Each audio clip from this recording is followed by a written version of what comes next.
Коми наградили лучших участковых республики. Конкурс проводился впервые по инициативе Министерства юстиции региона. Основная цель не только укрепить, но и поднять престиж профессии. Победители определяли в 2 этапа в 2 категориях. Кто взял первенство, знает Иван Беречевский.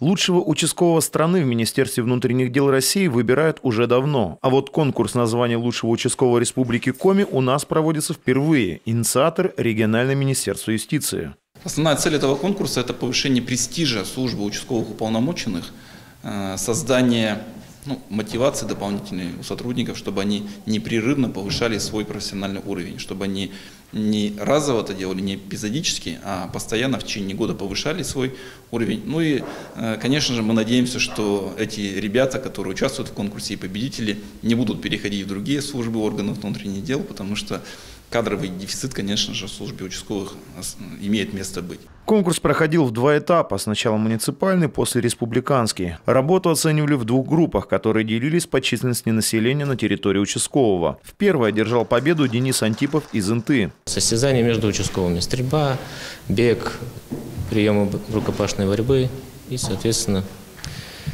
твоя деятельность в отделе внутренних дел. Девиз победителя 2-й группы Станислава Шилкина – участковый не только от слова «участок», но и от участия. Признается, физическая подготовка, умение стрелять и бумажная работа – это важно, но не самое главное в их профессии. Я думаю, каждый участковый должен быть немножко психологом. Каждому человеку свой подход.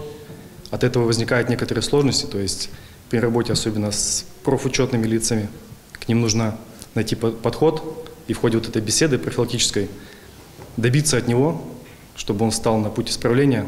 В первой группе 2-е место досталось Игорю Улешову из Сосногорска, 3-е – Владимиру Андронову из Ухты. Во 2-й группе своего рода серебро взяла Ольга Мурашкина из Тройско-Печорского района. На 3-й ступени Никита Булыгин из Удары. Все победители в зависимости от места получили денежные призы – 100, 70 и 50 тысяч рублей. Иван Беречевский, Олег Костромин, телеканал Юрган, Сыктывкар.